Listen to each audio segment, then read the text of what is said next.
Yo, what's up? It's the one and only HipHopGamer, Hot 97, Logitech G, T-Pain in the building, that be boy gaming, NBA 2K League, you already know what it is, man. So first off, I want to say one love and God bless. In the early days of the PlayStation 2, Zipper Interactive would debut a third-person shooter called Socom, US Navy SEALs.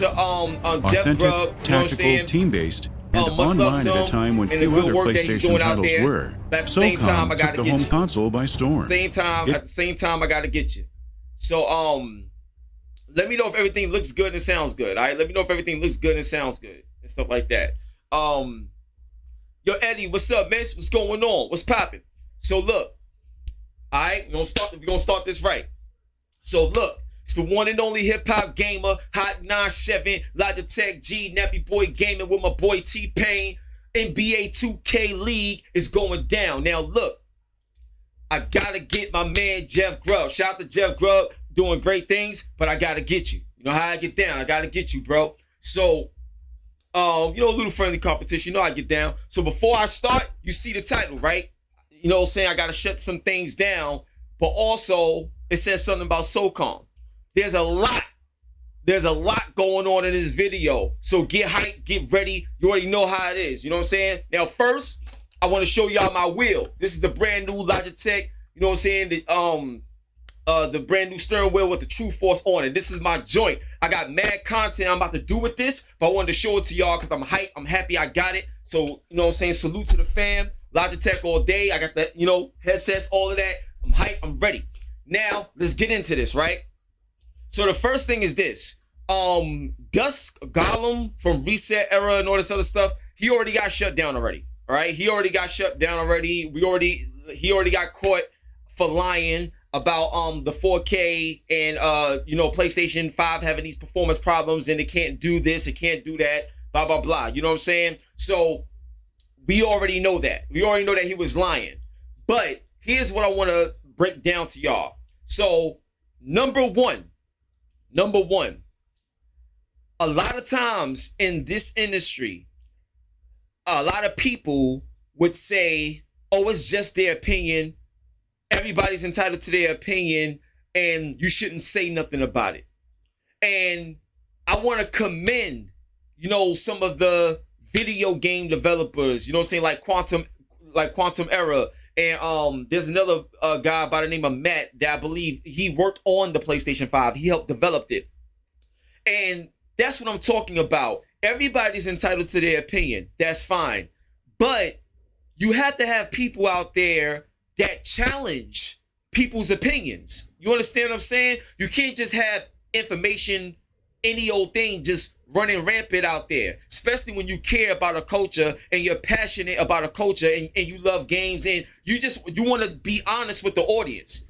It's not about being first or trying to break the story first. It's about breaking the story right and being factual. And if you don't know something, you don't know something. There's some things you don't get everything right. I get it. But just to blatantly lie, come on, man, we got to call that out. So the first thing I wanted to say dealing with this situation is there's been plenty of times, whether it's a video game review, whether it's it could be anything, and people be like, yo, hip hop, that's just their opinion, let it go. No, because a lot of people's opinions is wrong.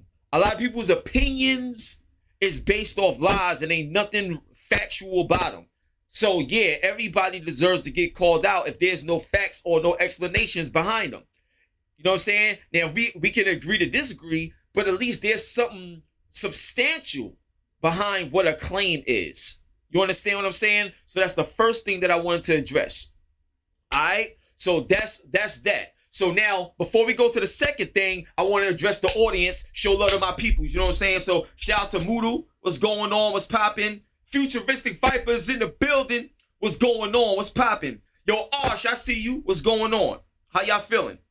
So that's that. Now, the second thing, the reason why I got to get my man Jeff Grub is because he should know better. You know what I'm saying? Jeff Grub, he do like some major stuff. You know what I'm saying? And it's kind of like when you look at LeBron James and Dwayne Wade and Kevin Durant and rest in peace, the great Kobe Bryant. You know, we all in the same sport. You know what I'm saying? We all in the same sport. We all in game journalism. We all in the game industry, period, right? But at the same time, we compete against one another because competition helps us grow. Just like when we see with the PlayStation, Xbox, Super Nintendo, Sega Genesis, and so on and so forth. So this right here is going to be the competitive nature. But also, y'all already know I'm the #1 journalist ever. So let's go. So check this out, right? Jeff Grub, here's what he has to say. And shout out to my peoples at Basement Radio Arcade Podcast. Shout out to Brat, you know what I'm saying? Now let's get it in. Jeff Grub, right? He had spoke about the PlayStation 5's variable frequency approach, right? And he warned that gamers may be disappointed by some major third-party titles, right? We're going to break all of this down, all right? Let's go. So, he said the technology that Sony's using for the PS5 is AMD Smart Shift. And a lot of people are just assuming the PS5 is going to be right there with the Xbox Series X. And it may be. I don't know for sure. Excuse me. I'm not a developer, but this Smart Shift tech is worrisome, I think. What it does is it moves power between the CPU and the GPU, and developers really haven't had to worry about that, especially on consoles in the past. Now, before I go further, here's something that I want to bring up that my man Mark Cerny said, right? So, what Mark Cerny said, and this is what I want y'all to understand, right? Mark Cerny says this. Cerny explains that the PS5's hardware design is revolutionary for PlayStation console development, right? For PlayStation console development. The power supply, listen clearly, the power supply runs at an almost locked power rate to enable constant adequate cooling. I'll say it again. It runs at an almost locked power rate to enable constant adequate cooling, whereas the CPU and GPU frequencies fluctuate based on workloads. The frequencies fluctuate. The result could be smooth, consistent cooling, even under the most demanding 4K 60 FPS title. All right? With ray trace visuals, so on and so forth. So the whole idea with Smart Shift is before, when developers make games, right? They would make a game, but they wouldn't know how the power would work. So the power itself would fluctuate. I'll give you an example. So when you look at PlayStation 4 Pro, depending on the game that you're playing will determine how the power jumps up and down. Because certain games you run, the fan don't sound like a jet engine. In some games, like a God of War or certain games, it sounds like it's about to take off. Because there's a lot of guesswork, because there's a lot of unknowns. Developers don't know what to do. And that's the problem with the PS4 Pro. So instead of going that route, they went the route where instead of power fluctuating, the power would remain at a constant rate. So the cooling is always top notch. So you don't got to worry about the differences in power. You worry about the differences in frequencies on how the system runs according to the CPU and the GPU with the variables. And as long as the variable clocks are handled correctly according to the geometry or however you decide to make your game, even based off certain scenes, because I showed y'all this before. You could be playing Spider-Man and look up into the clouds and then look at all the buildings and everything could fluctuate in terms of power, but it's still constant because it's adjusting according to the variable rate. So whatever that rate is at is the way the performance is going to act upon. So it's still always going to be constant in performance. I hope y'all understand what I'm saying. But the whole idea of Smart Shift is to make sure that the power runs at a constant rate, so we don't got to worry about that crazy fan noise like we did before, and the performance of the game based on how the developers make it.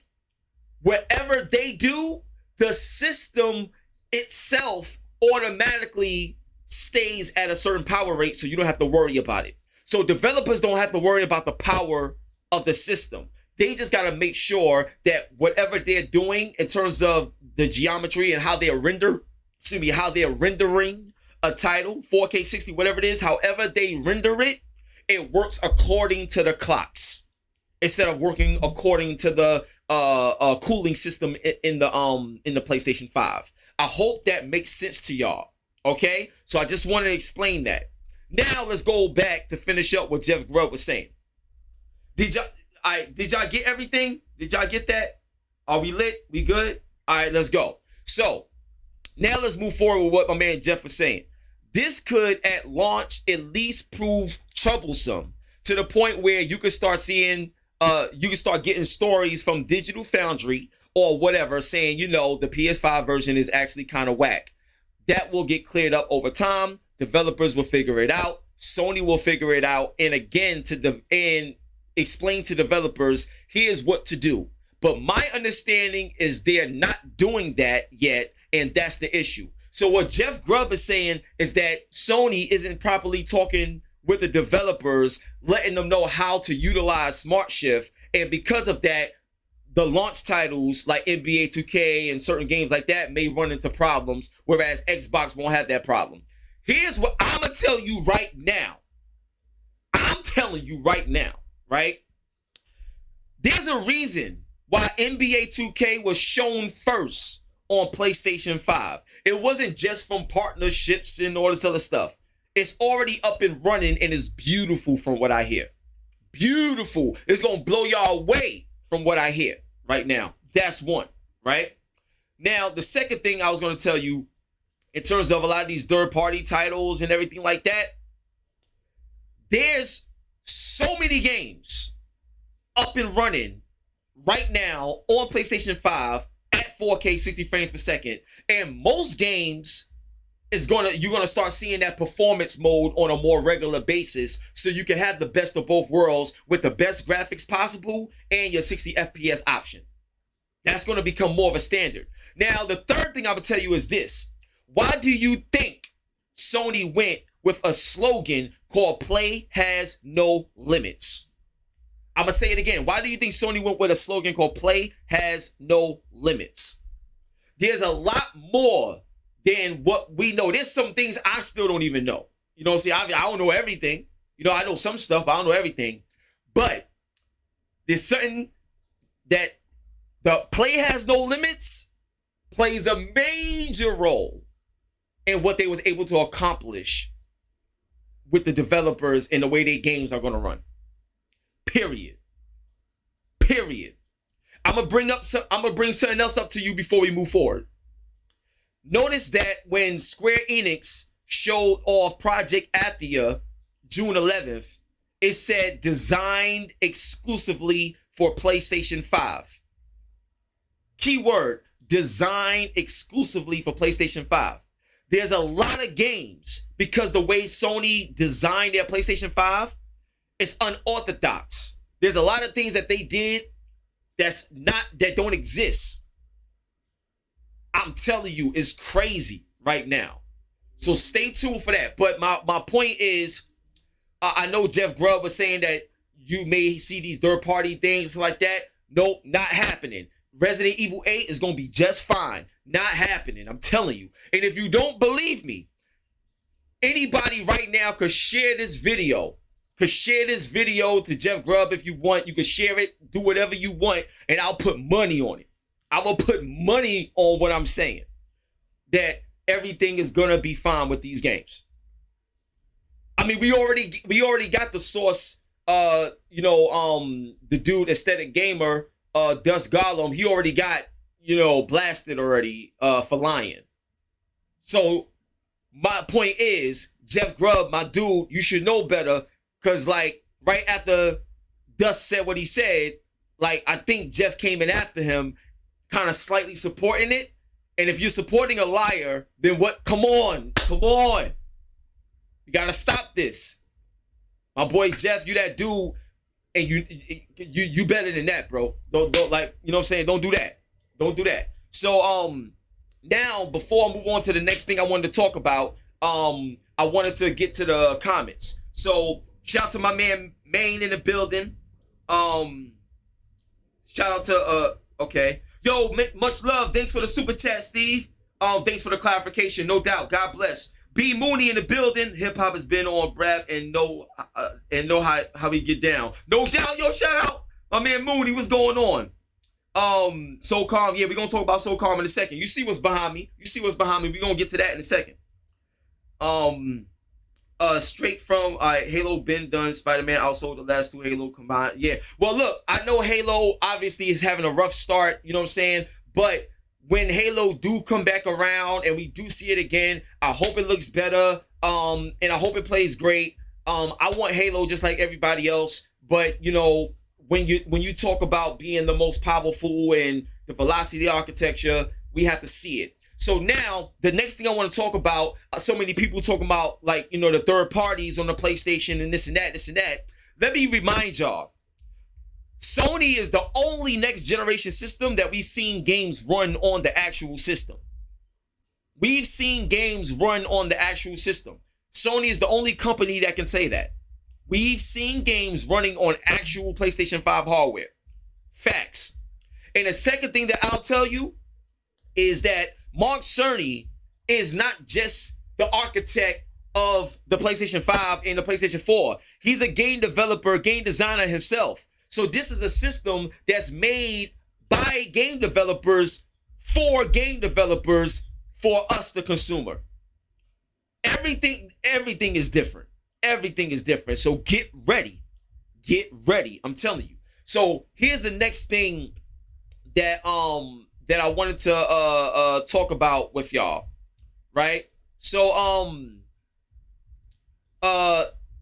just to wrap up the whole AMD smart shift and the constant power, Mark Cerny says this: it's a completely different paradigm.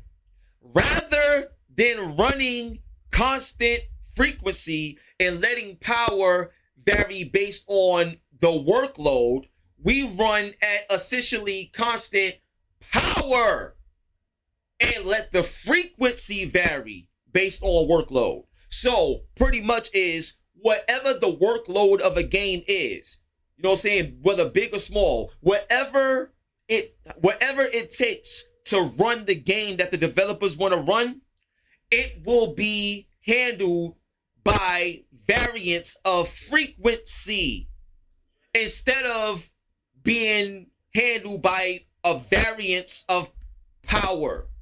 So the power can always be at a constant working, the power can always be constant at the highest level it needs to be at all times to ensure the maximum cooling. So whatever a video game developer wants to make, they don't have to worry about the power consumption at all. That's already handled by default. So when Jeff Grub said that this is something that game developers didn't have to worry about in the past, and I'll go back to his words verbatim. What it does, this is what Jeff Grub said. What it does is it moves power between the CPU and the GPU, and developers really haven't had to worry about that, especially on consoles in the past.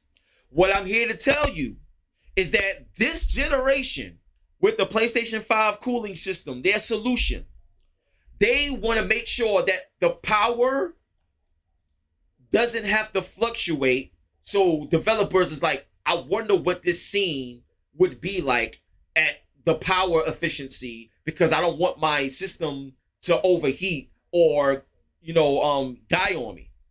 So instead of even developers having to worry about that or think about the power solution, Sony took care of that for you.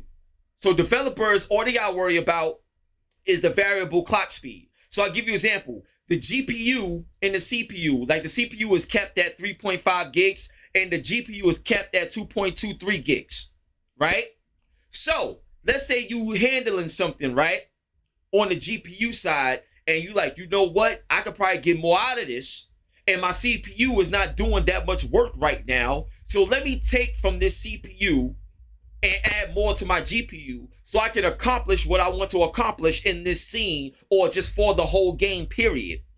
And I'm good because the power, the cooling system solution that PlayStation 5 made is always constant. It's unchanging. You don't have to worry about that. It's always going to be what it needs to be for whatever workload is at the task. Boom. Answer. Problem solved. Now you know. So now that you know that, we about to get up in this Socom discussion. Here's what I'm going to tell you right now. The only thing I can say is this. I don't know when Socom is going to be announced. I'm not sure if it's going to be this month or, next month. I don't know. I don't know when they're going to do an announcement. The announcement could be a year from now. I don't know when the announcement is going to happen. What I can say is that Socom is back. It's here. It's official. I can say that Socom will be coming to PlayStation 5 at some point. That's the only thing I can tell you right now. And I don't reveal my sources. Nobody reveals their sources. But I'm going to do something right now just to give y'all some sort of insight on how all this stuff came about. And I know there's a lot of rumors out there with Socom, but you know how I get down. If I got a rumor, I'll tell you it's a rumor. I feel confident enough right now to tell y'all that Socom is officially back. I just don't know when they gonna say something about it, but it's back.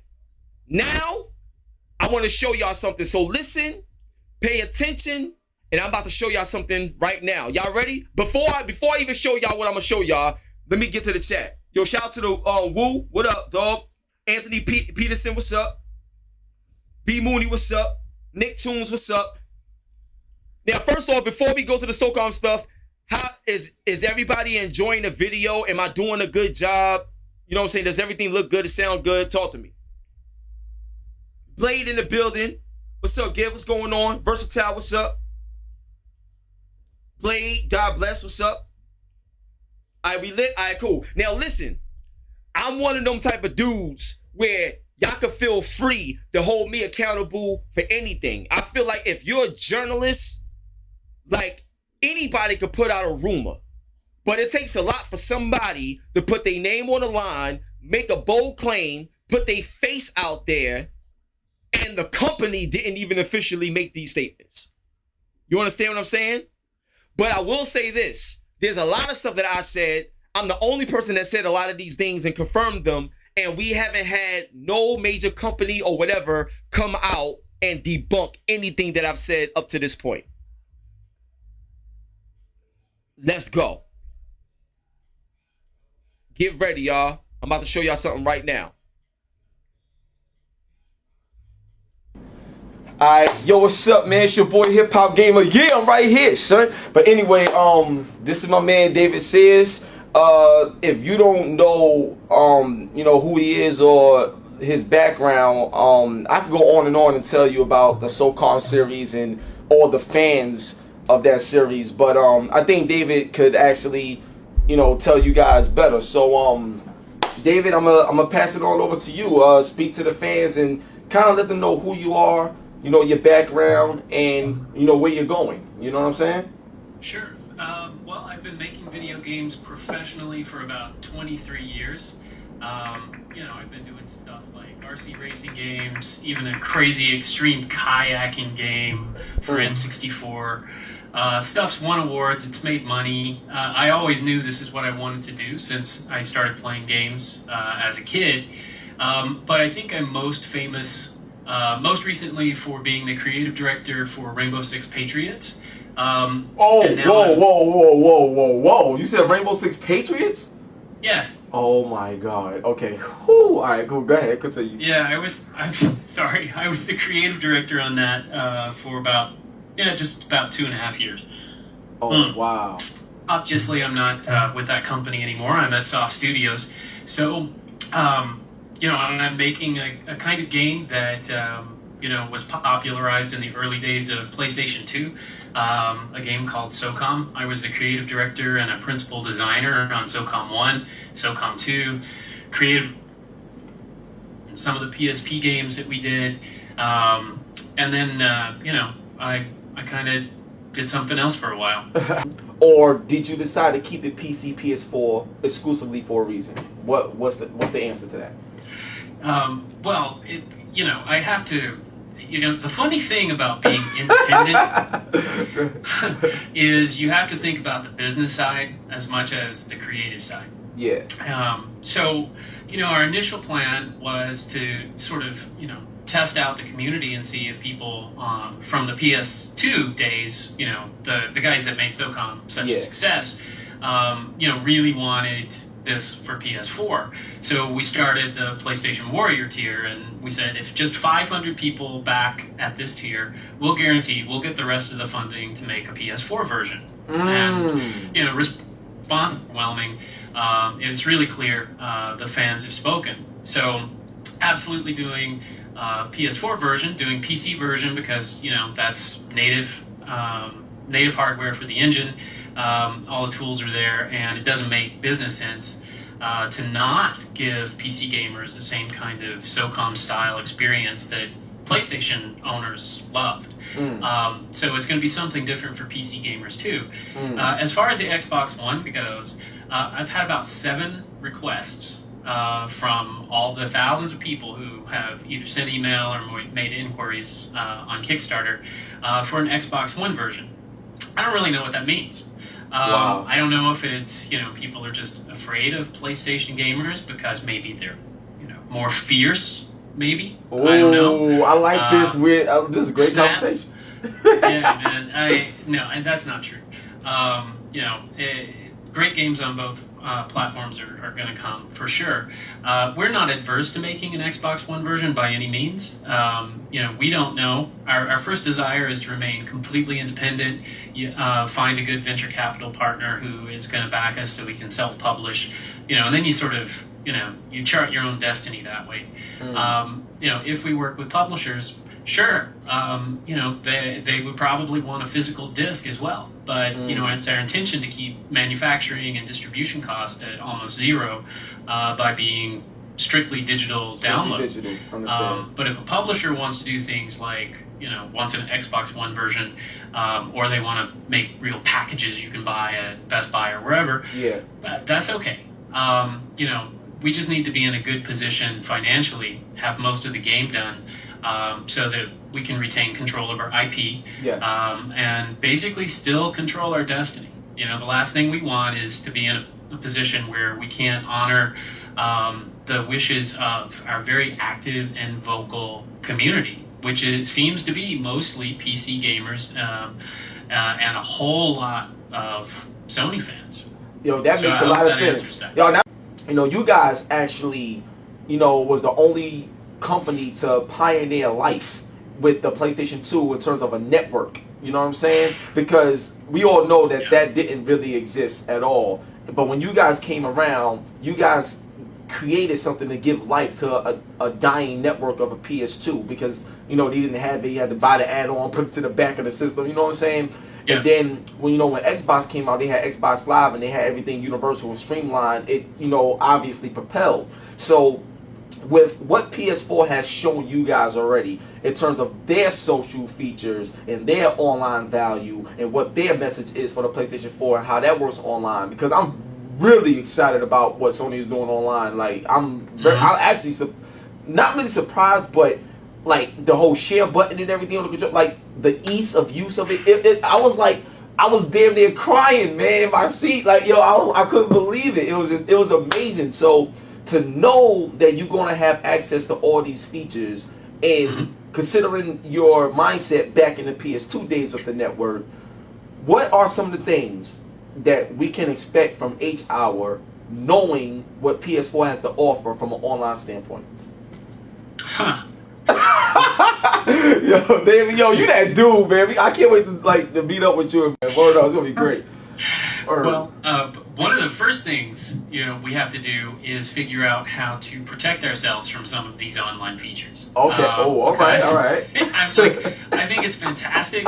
They've basically blown the lid off online gaming, and that's great.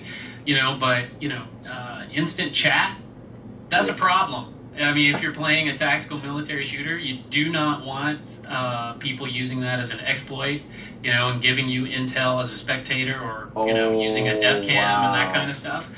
And to be perfectly honest, I haven't filled out the developer paperwork yet because I've been so busy with the Kickstarter craziness. So I've got to find out, I've got to read all the specs and see how we can deal with that kind of stuff. Okay. I think what this is going to do is it's going to make our job a lot easier, right?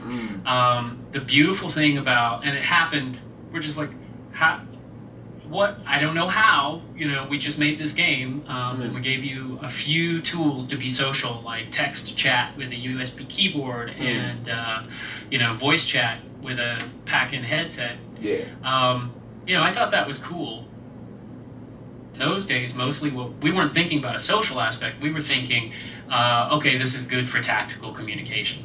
What Sony's done, or what they're doing, is they're saying you really should be able to meet people and become friends and game together with as few barriers as possible. And, the game that we're making is certainly going to bring people together. Socom inspired clans that have been, active for 10 years, lifelong friends. People got married, apparently. And I think that's awesome. I think we're going to see a lot more of that now. I think it's just smart. The whole share feature, crazy. I'm like, well, it's about time. I say the same thing. It's not like you wouldn't. You're talking about sharing the, hey, you can play my game. Yeah, everything that they showed, I was just mind blown. I never even thought to do that. Like, you know what I'm saying? But that's what I love about what their online feature is, because they did things that people never even thought about. And when gamers experience something for years, they come up with new ideas that they want to experience. And these are things that a lot of people didn't even think about. So to me, it lets me know that Sony is on another level and kind of going back to their roots of what made them successful in the first place. So that's something that I really appreciate. Now, can I just follow up? Yeah, definitely. Yeah. Their chief architect on the PlayStation 4. Mark Cerny. And I think Mark Cerny, has been a visionary for a really long time. I mean, he used to make just fantastic games, like Marble Madness, right? A friend of mine was talking about that like 2 days ago, and I was like, I know the dude that did that, right? You know what I'm saying? It's good to know. So that's crazy. He has, in his very straightforward way, has transformed the way we approach making games in a lot of ways, like the whole concept of the vertical slice, or the Cerny method or whatever. And now I think, not to take anything away from his engineering and design team that I'm sure we're helping him, but he's given us tools that are so, they're, like you were saying, they are so fresh, we don't even know how we're going to use them yet. Wow. And, as a game designer and director, when Sony said, hey, we've got this broadband adapter, and you need to use it, or here is a speech recognition library and a headset, so use it. It doesn't take a whole lot of time to figure it out, but right now it's still super fresh. And I completely missed E3 because of the whole Kickstarter thing. Yeah, I really wish you could have came to E3, man. Oh my God, D, it was crazy. It was really crazy. So anyway, thanks Mark and thanks Sony, because they were making it a great time to be a game developer. Hey, yo, what up? It's your boy HipHopGamer. We live here at E3 2014. I'm going to tell you a little story real quick. You know what I'm saying? Little story, right? There's been a high demand for a certain game, called Socom for a long time, right? And, people love Socom. With the team that you got right now, and you're looking at all the competitors, from the Call of Duties to the Battlefields, everybody in the world out there with first-person shooters, third-person shooters, what is one thing you could tell these fans that's going to make H-Hour not only different, but hold a special place in their heart as a gamer to create a brand new classic moment in gaming from H-Hour? What would you say to them? I would say it's going to be the classic team one-lifer shooter experience. It's not out there, and again, getting that camaraderie back, start competing against one another, because competition breeds the best people out there. So I would say competition and team building. Now, PlayStation 4's slogan is called Greatness Awaits. Then they changed it to Where the Greatest Play. Now, the fact that you guys are on PC and PS4 and not the Xbox One, at least to my knowledge, I'm not sure if you guys got plans for that. What makes PS4 stand out to you guys so much? I know I lied about the last question, shut up. But I know that PS4 is something about it that attracted you guys. What about that platform, that system, that development environment is keen with our success, in your opinion? My opinion, I think it's full circle of the story. It started there, and we should end it there with our franchise. So that's why we're here. We're here to talk to Sony and anybody else interested in listening to what we have to say. But that's where it originally started. That was a blockbuster hit, and so we want to bring back that style back with the original creative director and David Sears, and just bring it home for the team.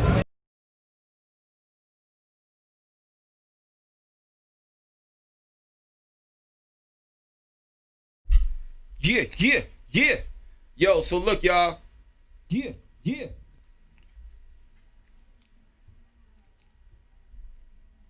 All right, check this out. First off, I just want to say one love. God bless. Thank y'all so much for hanging out. What y'all think of the video? And yeah, the reason why I showed that, because there were some things in there that I wanted y'all to pay attention to that still slightly relates to what's going on right now in 2020. So shout out to my boy David, shout out to my boy Tom. And just to give y'all some insight, a while back, I was shown some interesting footage. a while back. And the information that I just got to make me feel confident to say Socom is confirmed, is back. I don't know when Sony is going to make the announcement. Like, I don't know that. Like, you know what I'm saying? I wasn't privileged to that information or on the rollout on how they're going to do whatever. But I did get confirmation that Socom was greenlit and it's coming and it's official. If that changes and stuff like that, then, you know, hold me accountable. I always put myself out there, hold me accountable. But as of right now, 100%, baby. Socom back, baby. Let's go, baby. I'm telling you, I'm hyped.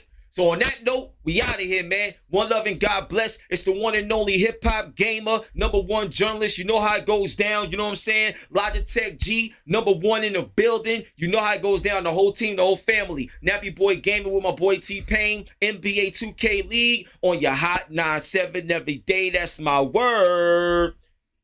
Make sure y'all pick these up. You already know what it is. You know what I'm saying? And make sure you pick this up, because I'm about to show y'all how this goes in my next stream, all right? I'm telling you, the steering wheel is fire.